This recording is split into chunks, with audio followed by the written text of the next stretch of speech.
YouTube पर channel को subscribe कर लीजिएगा आप लोग, और बच्चों को मोबाइल पर सब्सक्राइब कर देना चैनल को, ताकि सब बच्चे सुने। आज इतने जो समझदार लोग हैं उन्होंने तो चैनल को सब्सक्राइब कर रखा है।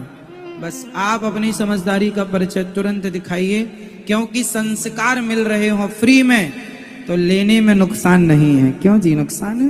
कौन स्वतंत्र था, माता सीता या शूर्पणखा? पीछे की मां कौन स्वतंत्र था? हाँ, इस तरफ मेरी मां।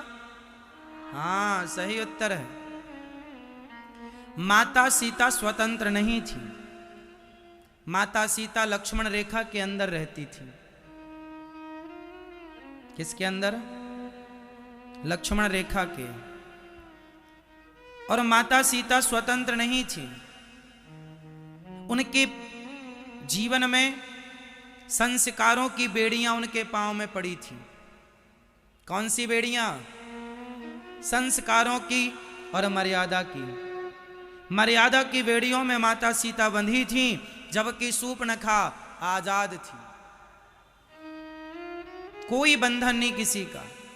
जब जहां जाए वहां जाके किसी भी पुरुष से कह दे तुम बहुत सुंदर लगते हो, क्या खूब लगते हो। शूर्पणखा राम जी से क्या कहती है? तो सम पुरुष नमो सम नारी, क्या सुंदर हो तुम। और ये संयोग विधाता ने रचा है, तुम हम मिलके शादी कर लेते। राम जी ने कहना ना, हमारा तो ऑलरेडी हो चुका है। शूर्पणखा तुम हमारे भैया लक्ष्मण जी से बात कर लो, यदि हिसाब किताब जम जाए तो ठीक है।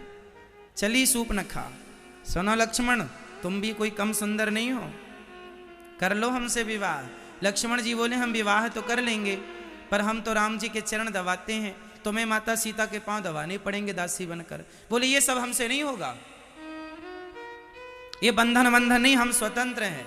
ऐसी स्वतंत्रता थी उसकी, जब चाहे जिसको चाहे आई लव यू कह देती थी।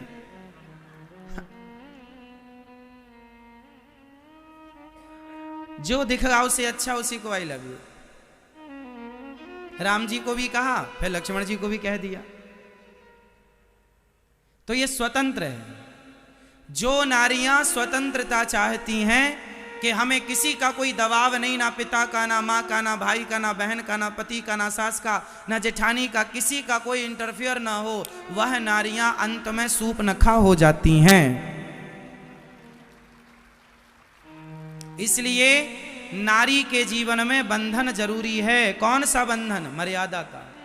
कौन सा बंधन? संस्कारों का। यदि संस्कार आपके चले गए तो आपकी सुंदरता चमड़ी से नहीं है, आपकी सुंदरता आपके संस्कारों से है, आपकी सुंदरता आपके चरित्र से है। आपकी सुंदर पोशाक आपकी सुंदरता नहीं है, आपका कैरेक्टर ही आपकी सुंदरता है। तो ये तो हुई स्त्रियों की बात। इसलिए मेरी मां, आजादी नहीं, स्वतंत्रता नहीं, स्वतंत्र नहीं रहेंगे, सदा मर्यादा की बेड़ियों में अपने आप को बांध के रखेंगे। कौन सी बेड़ियां हैं हमारे हाथ और पांव में? मर्यादा और संस्कारों की। ये तो रही स्त्रियों की बात। आजकल आपने देखा होगा शूर्पणखा टाइप की कुछ स्त्रियां, अब जैसे शूर्पणखा अपनी शादी की बात खुद कर रही है। ऐसे आजकल शूर्पणखा कहीं गई छोड़ी, उसकी वंशावली आज भी जिंदा है, खानदानी उसके आज भी जिंदा है। कई लड़कियां अपनी शादी की बात खुद कर लेती हैं, शादी के बाद मम्मी पापा को फोन लगाती हैं हमने कर ली। ये सब कौन है? कौन है ये सब? वंश कहीं गया छोड़ी है, उसकी वंशावली चली आ रही है, बेटी की बेटी की बेटी। सब मन माना, जो मन में आया वो कर लिया। ये तो रही स्त्रियों की बात। अब पुरुषों की बात कर लीजिए। अब बताइए, पुरुष स्वतंत्र होता है या नहीं? पुरुष स्वतंत्र होता है या नहीं? हाँ या पुरुष लोग उत्तर देंगे। बताओ, आप स्वतंत्र हैं या नहीं? उत्तर दो। आप स्वतंत्र हो? दादाजी बताओ, स्वतंत्र हैं? हाँ या ना? हाँ, ये स्वतंत्र हैं। आप बताइए भैया, स्वतंत्र हैं? यहां देखो सरकार, आप स्वतंत्र हैं? आप नहीं, किसके बंधन में हैं?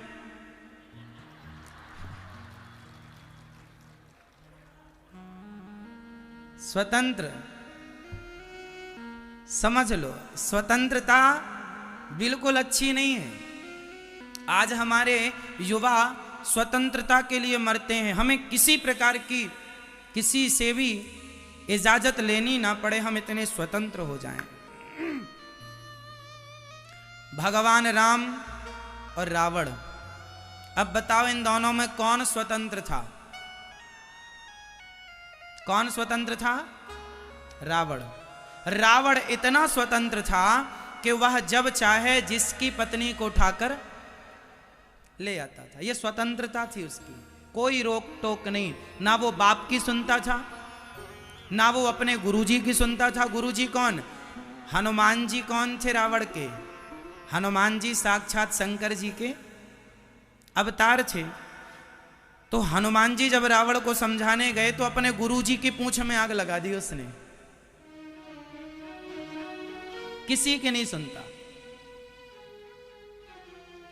किसी। और रावण ये पहली बार ऐसा नहीं किया कि सीता मां को उठा के ले आया। सीता मां के पहले लाखों, हजारों नहीं, मैं हजारों नहीं कह रहा हूं, सोच समझ के कह रहा हूं, लाखों स्त्रियों का पहले उसने हरण कर चुका है। और लाखों स्त्रियों के साथ उसने गलत, उनके ना चाहने पर भी दुर्व्यवहार कर चुका है रावण। ये कोई पहला केस नहीं है माता सीता का।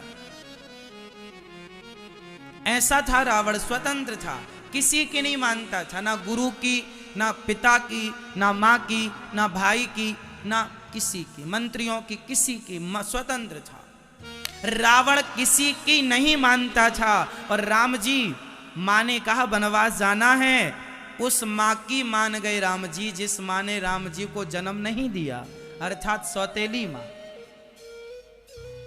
राम जी बात मानते थे पिता की, मां की, और रावण नहीं बात मानता था।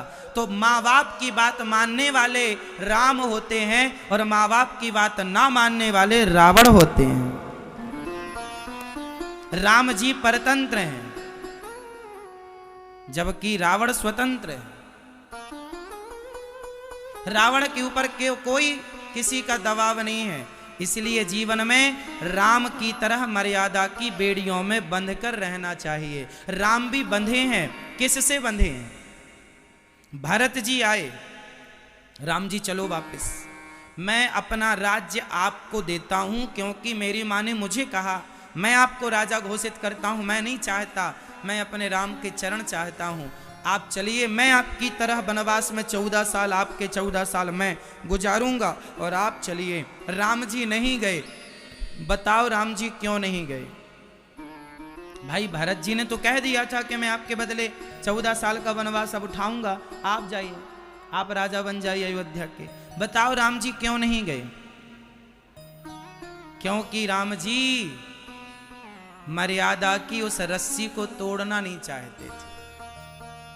राम जी किस रस्सी में बंधे थे? जोर से, मर्यादा। हाथी को कंट्रोल करना है ना तो उसे बांध के रखना पड़ेगा। यदि हाथी के ऊपर अंकुश नहीं है, हाथी में बंधन नहीं है, नंदी में सांड को बंधन में नहीं रखा तो वह ऊधम मचाएगा। इसलिए स्त्रियां भी और पुरुष भी दोनों मर्यादा की रस्सी में बंध के रहें। अपने बच्चों को थोड़ा बांध के रखो मर्यादा में, संस्कारों की बेड़ियों में, वरना ये आजाद हो जाएंगे तो जीना हराम करेंगे समाज का, आपका और समाज का। इसलिए बंधन जरूरी है, इसलिए मर्यादा बनाई गई है। और जो मर्यादा में रहे वही धर्म है। इसलिए प्राण चले जाएं पर धर्म ना जाए, प्राण चले जाएं पर मर्यादा ना जाए। इसलिए हमें मर्यादित रहना चाहिए। भगवान राम इसलिए क्या कहलाते हैं? वह मर्यादा पुरुषोत्तम। बोलिए मर्यादा पुरुषोत्तम भगवान श्री रामचंद्र जी की जय हो। मर्यादा पुरुषोत्तम। रावण मर्यादा पुरुषोत्तम नहीं है, क्योंकि स्वतंत्र है। तो आप लोग आज से स्वतंत्रता का ख्वाब नहीं देखेंगे, ठीक है मेरी माँ? आजादी नहीं, ठीक है? अंग्रेजों के बंधन से, मुगलों के बंधन से तो हम आजाद हो गए, पर मर्यादा के बंधन में बंधे